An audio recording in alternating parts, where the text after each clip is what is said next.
Welcome to రాజనీతి.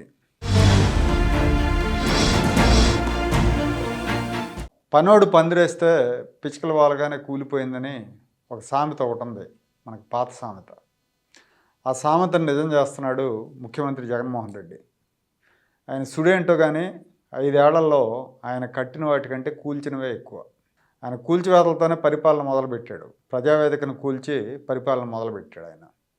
ఆయన ఎక్కడికి వెళ్తే అక్కడ కూల్చివేతలు, చెట్లు కొట్టేయటాలు ఇలాంటివన్నీ జరుగుతూ ఉంటాయి. పొరపాటున ఆయన ఏదైనా కట్టినా కూడా అది ప్రారంభించకముందే కూలిపోతుంది. మన విశాఖపట్నంలో ఫ్లోటింగ్ బ్రిడ్జి, విశాఖపట్నంలోనే కట్టిన బస్టాండు, ఇవన్నీ కూడా జగన్ దెబ్బకి హరియం అన్నాయి. అంత నాణ్యంగా నిర్మించారు వాటిని. విశాఖపట్నం ఆర్కే బీచ్లో పర్యాటకులు సముద్ర ఉపరితలం మీదుగా కొంత దూరం లోపలికి వెళ్ళి చూడటానికి ఫ్లోటింగ్ బ్రిడ్జి నిర్మించారు.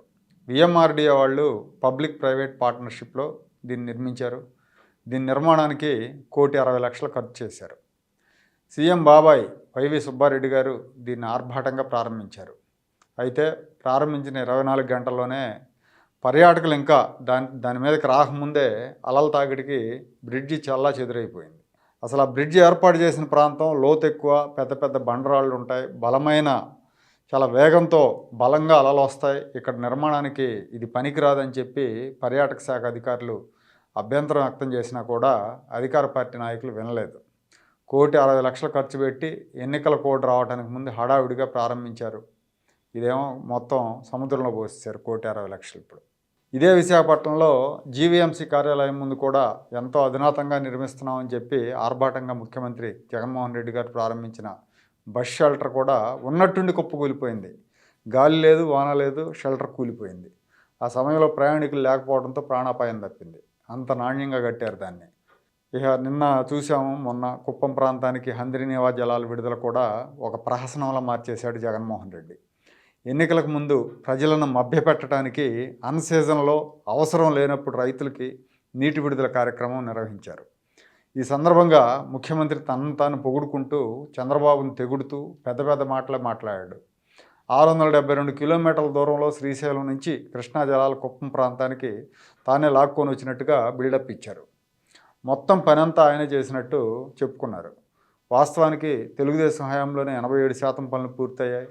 2019 ఎన్నికల్లోపు ఈ పనులన్నీ పూర్తి చేసి కుప్పానికి నీరివ్వాలని చంద్రబాబు టార్గెట్గా పెట్టుకున్నారు. అయితే కాంట్రాక్ట్ సంస్థ జాప్యం చేసిన కారణంగా 13% పనులు మిగిలిపోయాయి. ఆ 13% పనులు పూర్తి చేయడానికి జగన్మోహన్ రెడ్డికి 57 నెలల సమయం పట్టింది. ఇప్పుడు కూడా అక్కడ నీళ్లు లేవు. అయ్యా జగన్ సీఎం గారు నమస్కారము. చూడి నువ్వు ఇచ్చిండే అంద్రివా నీళ్ళు నువ్వు నన్ను ఇచ్చిపోతే ఇప్పుడు చూడి నీళ్ళు లేదు. నువ్వే ఎత్తుకోపోయి విజయవాడ దీనికి ప్యాలెస్కి. ఏమయ్యా ఇట్లా చేస్తే ఎట్లా? కుప్పంలో ఓటేయాలంటావు, కుప్పంలో మీ భరత్ని గెలిపియాలంటావు. యాడ గెలిపించేది మేము? మా చంద్రబాబు నాయుడు గారు పూర్తి చేసిండే కాలువని ఏడో స్టాక్ నీళ్ళు ఎత్తుకొచ్చి పూసేసి వదిలేడిచివి. ఏమి నీళ్ళు ఎక్కడ స్వామి? చూడు ఆడ గుంతలో ఉంది కొంచెం నీళ్ళు, అంతే. ఇవాక్ సైడ్ ఉంది.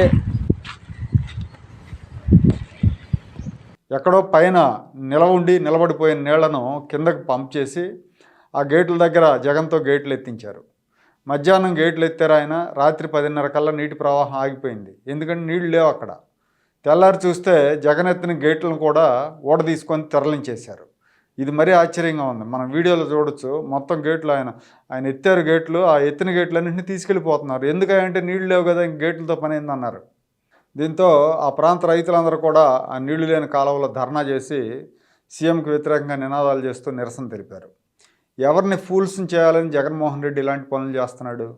నీళ్లు లేని సమయంలో గేట్లు ఎత్తినట్టు నటించడం, ఈయన గేట్లు ఎత్తి వెళ్ళాక నీళ్లు ఆగిపోవటం, చివరికి ఆ గేట్లను కూడా ఓడబిక్కొని వెళ్ళిపోవటం చూస్తుంటే ఈయన దృష్టికి ఈయనకి అసలు ప్రజలంటే లెక్కలేదు. ప్రజలు నేను ఈజీగా ఫూల్స్ని చేస్తాను, నేనేం చెప్పినా నమ్ముతారన్నట్టుగా ఈయన వ్యవహార శైలి ఉంది. సొంత జిల్లాలో అన్నమయ్య ప్రాజెక్టు కొట్టుకుపోతే ప్రాజెక్టుతో పాటు ఇల్లు వాకిలి కోల్పోయిన బాధితుల్ని గాలికి వదిలేశాడు. ప్రాజెక్టును మళ్ళీ కట్టే ప్రతిపాదన లేవు, అసలు దాన్ని ఊసే లేదు. బాధితులకు సాయం చేసింది లేదు.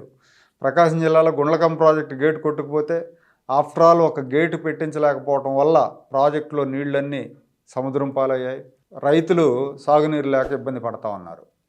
ఇరిగేషన్ మంత్రి ఏమో రోడ్ల మీద పిచ్చి గంతులు వేస్తూ ఉంటాడు. పోలవరం గైడ్ బండ్ కొట్టుకుపోయింది. ఈయన గారు 3 రాజధానులు కట్టలేదు కాబట్టి సరిపోయింది, కానీ కట్టుంటే అవి కూడా 6 నెలలకే కూలిపోయేవి.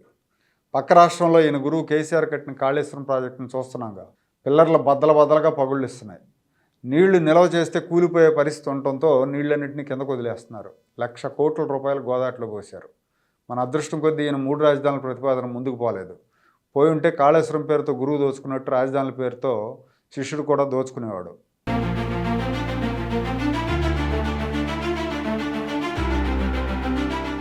Like, share and subscribe to Rajaniti channel.